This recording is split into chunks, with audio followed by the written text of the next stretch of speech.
The transport ship, Meridian's Edge, descended through Earth's atmosphere like a dying star, its hull scarred by years of interstellar travel and alien encounters. Captain Elena Vasquez pressed her face against the small viewport, watching the blue marble grow larger beneath them. 7 years. 7 years since she'd last seen home, since she'd volunteered for the deep space exploration mission that was supposed to last 18 months. Her fingers unconsciously moved to her throat, touching the small silver pendant that hung there. A simple thing, really. A tiny Earth globe on a delicate chain. Marcus had given it to her the night before launch, his hands shaking as he fastened it around her neck. "So you don't forget where home is," he'd whispered, and she'd laughed, thinking it impossible to forget Earth when she'd be back so soon. How naive she'd been. The other survivors of the expedition moved quietly around the transport bay. 12 humans out of the original 43 crew members. The rest had died in ways the folks back home couldn't even imagine, some to alien diseases, others to creatures that existed in the void between stars, and far too many to the hegemony's rehabilitation camps. Elena closed her eyes and tried not to think about the camps.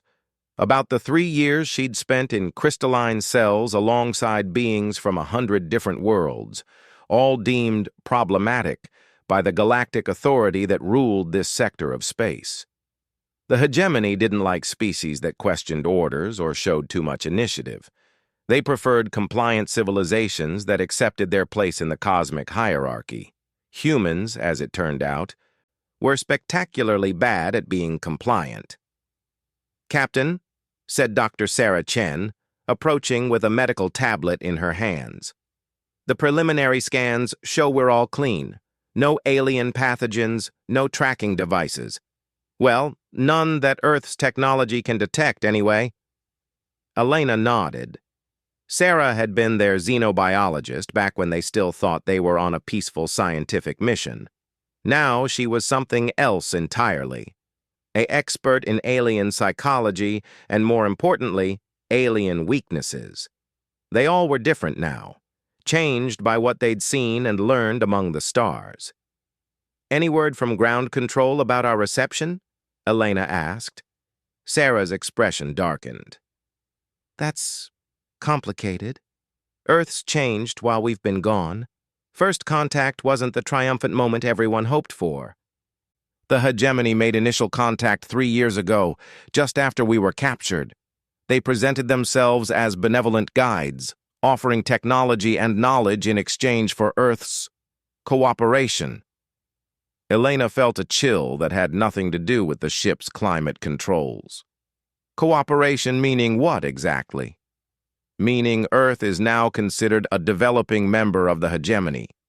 No more space exploration beyond the solar system without permission. No weapons development, no aggressive research into technologies the hegemony considers restricted, and humans are encouraged to adopt more civilized behaviors. Through the viewport, Elena could see the sprawling lights of New Geneva, the UN's expanded headquarters. But something was wrong with the skyline. Towering above the familiar human architecture were sleek, organic-looking structures that seemed to pulse with their own internal light. Hegemony buildings. The aliens hadn't just made contact, they'd moved in. "Captain," said Lieutenant Jake Morrison, their former navigation officer turned expert in alien ship systems. "There's something else. The hegemony has been using our absence as proof of human recklessness. They've told Earth's leaders that we were killed because of our primitive aggressive tendencies and inability to follow proper galactic protocols." Elena's hand tightened on the pendant. So Earth thought they were dead. Thought their mission had failed because humans weren't ready for the galaxy. It was a perfect setup. The hegemony could point to their tragedy as justification for keeping humanity under strict supervision. But they hadn't counted on 12 humans surviving. 12 humans who had spent 3 years learning everything they could about hegemony technology, society, and most importantly, their weaknesses. 12 humans who had discovered something the Galactic Authority desperately wanted to keep secret. The ship shuddered as it entered its final approach. Elena could see the landing pad now, surrounded by a mixture of human security forces and tall, graceful figures in flowing robes, hegemony peacekeepers. They were expecting a routine arrival, perhaps a hegemony transport with supplies or new cultural advisors. They weren't expecting the return of the dead. Elena activated the ship's communication system, broadcasting on all human frequencies. Her voice was steady, carrying the weight of 7 years and the promise of what was to come. Earth Control. This is Captain Elena Vasquez of the UES Prometheus, presumed lost 7 years ago. We're coming home and we're bringing gifts. The hegemony has been lying to you. We know how to fight them. We know how to win. She cut the transmission and turned to her crew, her fellow survivors, her family forged in the crucible of alien captivity and discovery. They looked back at her with grim determination, hands moving to weapons both human and alien, to data cores filled with intelligence that could change everything. The pendant felt warm against her throat, a reminder of home and the man who might still be waiting for her. But more than that, it was a symbol of Earth itself. Small, seemingly insignificant, but possessing something the vast galactic empire had never encountered. Human stubbornness, human ingenuity. Human refusal to accept that bigger meant better, that age meant wisdom, that power meant righteousness. The hegemony was about to learn what happened when you underestimated a species that had crawled out of caves to touch the stars in just a few thousand years. They were about to discover why humans had never developed a word that properly translated to surrender. As the Meridian's edge touched down on Earth's surface, Elena smiled. It wasn't a pleasant expression. It was the smile of a predator returning to her hunting grounds, carrying news that would change everything. The galaxy thought it knew humans. It was about to learn how wrong it had been. The first thing Elena noticed when she stepped off the transport was the silence, not the absence of sound. New Geneva buzzed with activity, human and alien voices mixing in a dozen languages. But the silence of submission.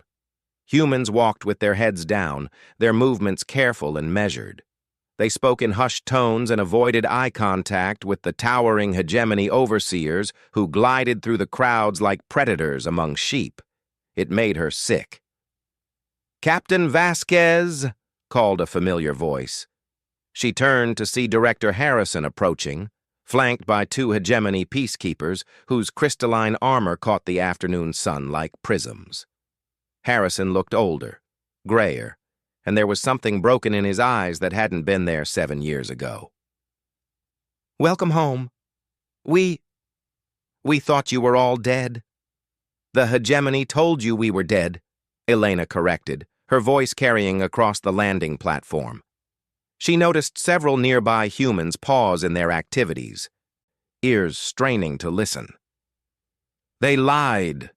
One of the peacekeepers stepped forward, its voice emerging from somewhere within the crystalline structure with a sound like singing glass. "The primitive expedition was lost due to their failure to observe proper galactic protocols. These survivors are fortunate to have been rescued by our benevolent forces."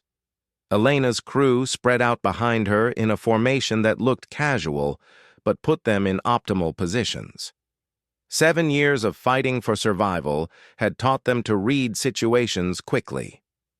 Lieutenant Morrison's hand rested near what looked like a standard human sidearm, but was actually reverse-engineered hegemony technology. Dr. Chen carried a medical bag that contained far more than bandages and painkillers. "Rescued?" Elena smiled that predator's smile again. "Is that what you call 3 years in your rehabilitation camps? Is that what you call watching my crew die while you tried to break our spirits and remake us into proper galactic citizens?" The peacekeepers shifted, their movements rippling through the crystalline armor like disturbed water. They weren't used to humans who spoke back. For 3 years, Earth's population had been model citizens, accepting guidance and correction with the proper gratitude. Director Harrison looked panicked.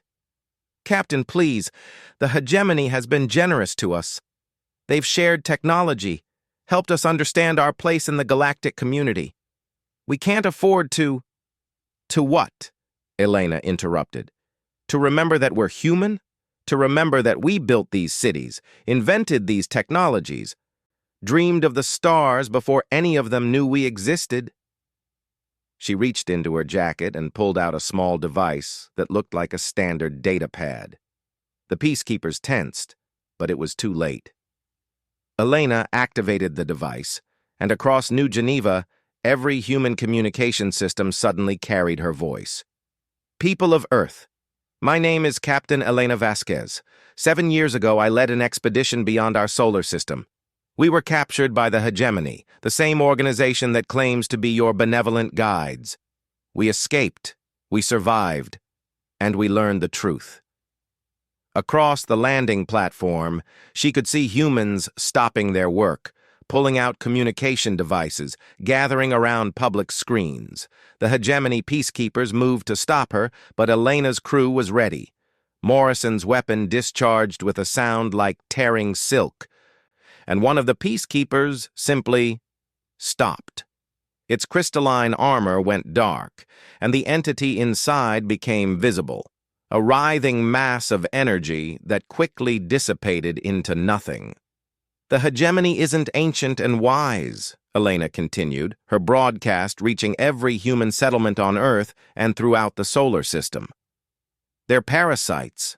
They find developing civilizations and convince them they need protection and guidance. Then they drain those civilizations of everything that makes them unique: their creativity, their drive, their refusal to accept limitations." The second peacekeeper attacked, moving with inhuman speed. But Dr. Chen was faster, deploying a weapon that looked like a medical scanner but fired concentrated bursts of what the hegemony called disruption energy.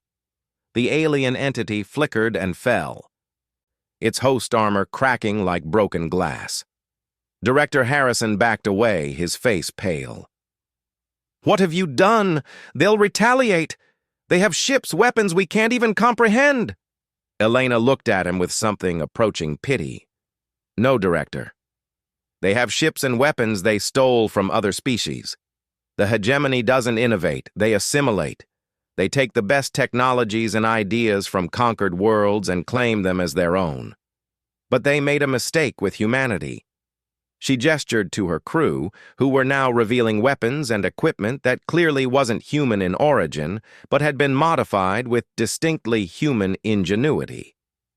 "They underestimated our ability to reverse engineer their technology. They underestimated our capacity to learn and adapt under pressure. Most importantly, they underestimated our refusal to accept that we're inferior just because we're younger." Around the platform, more hegemony forces were arriving, floating constructs that served as their heavy armor, supported by subjugated species from a dozen different worlds. But something was wrong with their coordination. Their usual seamless teamwork was breaking down, replaced by confusion and hesitation. "You see," Elena continued her broadcast, "the hegemony's greatest weapon isn't their technology. It's their ability to convince other species that resistance is futile. They've ruled this part of the galaxy for so long that everyone believes they're invincible. But we found their weakness." She touched the pendant at her throat, drawing strength from the memory of home and the promise of a future worth fighting for. "They can't understand innovation. They can't adapt to true creativity. And they absolutely cannot comprehend a species that refuses to stay in the box they've prepared for us." Elena raised her hand, and hidden throughout New Geneva, caches of modified hegemony technology activated.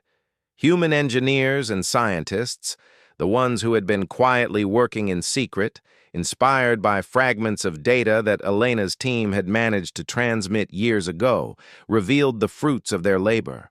The city's skyline lit up with energy shields that flickered and sparked, but held firm against hegemony weapons. Defense platforms rose from hidden positions, armed with weapons that fired concentrated human ingenuity wrapped in alien technology. And in the harbor, ships that looked like hegemony vessels but moved with distinctly human unpredictability emerged from concealment. "This is our world," Elena announced, her voice now accompanied by the sound of battle as humanity remembered what it meant to fight for their freedom. "This is our system. This is our solar system, and we're not going anywhere." She looked directly at the remaining hegemony forces, her smile no longer predatory, but filled with a far more dangerous emotion: hope. "You want to know what makes humans special? We don't just survive. We learn. We adapt. We take everything you throw at us and we make it better. You thought you could break us in your camps, remake us into perfect galactic citizens. Instead, you gave us a front-row seat to watch how your empire really works." Elena's crew moved in perfect coordination. 7 years of shared struggle creating a bond deeper than military training. They weren't just soldiers anymore, they were the living proof that humanity couldn't be contained, couldn't be controlled, couldn't be made to accept limits imposed by others. "We know your weaknesses now, we know your fears, and we know something you've forgotten in your millions of years of conquest. We know how to hope, how to dream, how to believe that tomorrow can be better than today." The battle for Earth had begun, but it wasn't the quick subjugation the hegemony expected. It was something they had never faced before, a species that learned from captivity, that grew stronger under pressure, that turned every attempted lesson in submission into a masterclass in resistance. Elena touched her pendant one more time, thinking of Marcus and wondering if he was still alive, still waiting. Then she picked up her weapon and moved toward the sound of fighting, ready to teach the galaxy what humans really meant when they said, "Never again." 6 months after the Battle of New Geneva, Elena stood in the observation deck of the newly christened UES Defiance, watching as the last hegemony command ship limped away from Earth's solar system. The alien vessel's once perfect crystalline hull was scarred and blackened, its organic curves interrupted by the geometric patterns of human weapons fire. Below them, Earth rotated peacefully, but it was a different world now. The alien spires that had dominated human cities were being torn down, replaced by structures that blended human engineering with liberated hegemony technology. Ships moved between the planets with casual efficiency, carrying the tools and materials needed to fortify humanity's new position in the galaxy. "Final casualty reports are in," said Dr. Chen, approaching with a tablet that displayed far more pleasant numbers than anyone had dared hope for. "Surprisingly light, all things considered. The hegemony's subjugated species started surrendering almost as soon as they realized we weren't trying to conquer them." Elena nodded. That had been the key insight, learned during those long years in the camps. The hegemony's empire wasn't built on loyalty or even fear. It was built on despair. Species that had been convinced for so long that resistance was impossible that they'd forgotten why they might want to resist in the first place. Showing them that the hegemony could be beaten, that the ancient empire could bleed, had shattered that despair like glass. "What's the status on the liberation fleets?" Elena asked. 12 human task forces are currently en route to hegemony-controlled systems. But they're not going as conquerors, they're going as teachers, showing other species what we learned, that the hegemony's technology can be understood, their tactics can be countered, and their authority can be challenged. Lieutenant Morrison joined them at the viewport, grinning with the satisfaction of an engineer whose impossible designs had actually worked. "The quantum communication network is coming online ahead of schedule. In a few weeks, every liberated world will be able to share information instantaneously. The hegemony won't be able to isolate and pick off species one by one anymore." Elena touched her pendant, feeling the warm metal against her fingertips. It had become a symbol throughout the human fleet, not of Earth specifically, but of the idea that small things could matter, that humble origins didn't mean humble destiny. "Captain," said a voice behind them. Elena turned to see Communications Officer Torres with an expression of barely contained excitement. "We're receiving a priority transmission from Earth. Personal channel, addressed to you specifically." Elena's heart skipped. She'd been so focused on the military situation that she'd barely allowed herself to think about personal matters, about whether anyone from her old life was still alive, still waiting. The holographic display materialized in the center of the observation deck, showing a face that was older, more weathered, but unmistakably familiar. Marcus looked exactly like she remembered, except for the silver at his temples and the lines around his eyes that spoke of years spent hoping and worrying. "Elena," he said, and his voice was exactly the same, warm, steady, utterly human. "I know you're probably busy saving the galaxy or something equally ridiculous, but I wanted you to know that I never stopped believing you'd come home, and I never stopped waiting." He held up his hand, showing a simple silver ring that matched the pendant she wore. "I know it's been 7 years. I know you've probably changed in ways I can't even imagine, but if you'll have me, I'd like to hear about it. All of it. Starting with why every news report calls you the woman who taught humanity how to be heroes." The message was brief, but Elena found herself smiling, not the predator's smile she'd worn in battle, but something softer and infinitely more dangerous to despair. "Torres," she said, "open a channel to Earth. Personal priority." The communication system hummed to life, and Elena found herself looking into Marcus's eyes across the impossible distance between Earth and the outer system. He was older, yes, but the expression on his face was exactly the same as the night he'd given her the pendant. Wonder, love, and unshakable faith in tomorrow. "Hello, Marcus," she said, and her voice was steady despite the emotion threatening to overwhelm her. "I'm coming home. We all are. And I have so much to tell you." Behind her, she could hear her crew pretending not to listen while absolutely listening to every word. Dr. Chen was undoubtedly running medical scans to ensure Elena's emotional state remained stable. Morrison was probably calculating travel times to Earth. Torres was certainly recording everything for historical purposes. They were her family now, forged in the crucible of alien captivity and human determination. But Marcus represented something else. The continuity between who she had been and who she had become, proof that growth and change didn't have to mean losing everything that mattered. "The galaxy is different now," she continued, addressing both Marcus and the universe at large. "The hegemony is broken, but that's just the beginning. Other species are remembering what it means to be free, to dream of better tomorrows. And humans, we're not just explorers anymore.